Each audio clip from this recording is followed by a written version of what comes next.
Hello everyone and welcome. Today we're taking a closer look at a topic that's been making waves for decades: the fight against pesticide use, specifically Roundup. To help us, we're going to be looking through the book The Fight Against Monsanto's Roundup: The Politics of Pesticides, a collection of essays edited by Mitchel Cohen. This is a story filled with intrigue, corporate power plays, and a growing movement of activists and scientists who are determined to protect our health and environment. Picture this. It's the early 1970s, and a new herbicide called Roundup is hitting the market.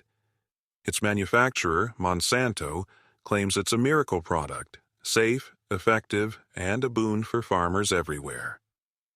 But as the decades roll on, a different story begins to emerge. Fast forward to March 2017, and the state of California makes a bold move by declaring its intent to list glyphosate, the main ingredient in Roundup, as a cancer-causing agent. This is a huge blow to Monsanto, and the corporation fights back, taking the case to the California State Supreme Court. But in July 2017, Monsanto suffers a significant defeat. The court upholds the decision, and Roundup's glyphosate is officially listed as a carcinogen under California's Proposition 65. But the story doesn't end there.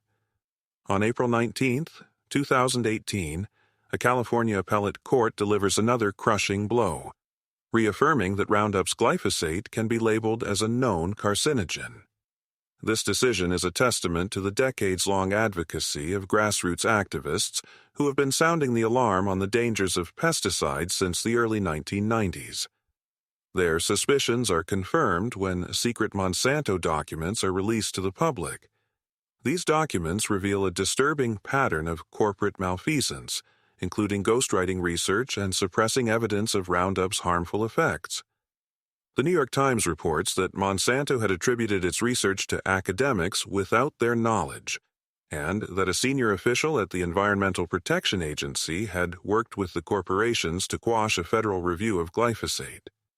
The Bioscience Resource Project, which analyzes the science behind food and agriculture systems, states that these documents show that both industry and regulators understood the extraordinary toxicity of many chemical products and work together to conceal this information from the public. Dr. Jonathan Latham, Executive Director of the Bioscience Resource Project, explains that the documents reveal a pattern of deception, with regulators setting up secret committees, deceiving the media and the public, and covering up evidence of human exposure and harm. This is a story of collusion between industry and regulators, and it has infuriated juries in cases like Dwayne Johnson v. Monsanto, where the plaintiff was awarded $250 million in damages. Attorney Brent Wisner, who represented Johnson, was stunned by the revelations. He described the documents as a look behind the curtain, showing that Monsanto had deliberately stopped studies that were unfavorable to them, bribed scientists, ghostwrote literature, and engaged in a host of corporate malfeasance. Monsanto's claims about glyphosate's safety were, in his words, myths concocted by amoral propaganda and lobbying teams. Robert F. Kennedy, Jr., one of the plaintiff's lawyers, explained that the released evidence show a pattern of deception and corruption, with Monsanto executives lying to regulators and scientists to conceal the risks of Roundup. The impact of Roundup extends far beyond its carcinogenic properties. Some researchers have linked glyphosate and other pesticides to a major upsurge in autism in children, and Monsanto's aggressive marketing of its pesticide to farmers planting genetically engineered seeds has led to much heavier and more frequent doses of pesticides being applied to farmland.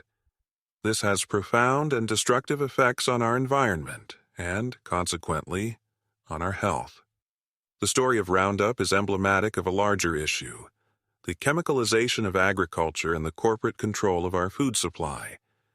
Rachel Carson's 1962 book, Silent Spring, was a wake-up call that challenged the chemicalization of agriculture and the suburban fantasy of the good life. Her work inspired a generation of women and men to join the environmental movement, challenging the government on issues of nuclear radiation and pesticide use. The fight against Monsanto and other agrochemical giants is not just about banning one chemical. It's about rethinking our relationship with nature and the way we produce our food. It's about understanding that the health of our planet and the health of our bodies are inextricably linked. As we continue to learn more about the dangers of pesticides, the need for systemic change becomes increasingly clear. As we move forward, it's crucial that we continue to push for policies that protect our health and environment, support sustainable agriculture, and hold corporations accountable for the harm they cause. The future of our planet depends on the choices we make today. Thank you for joining me on this journey. I hope this episode has inspired you to learn more, ask questions, and get involved in the fight for a healthier, more sustainable world. Don't forget to subscribe, share, and leave a comment. Let's keep the conversation going. Until next time, stay curious and keep learning. This has been a BrightLearn video from BrightLearn.ai on the book The Fight Against Monsanto's Roundup, The Politics of Pesticides, edited by Mitchel Cohen. Visit BrightLearn.ai for more fascinating videos like this one and naturalnews.com for full editorial coverage and breaking news on critical stories that keep you informed and aware of what's really going on.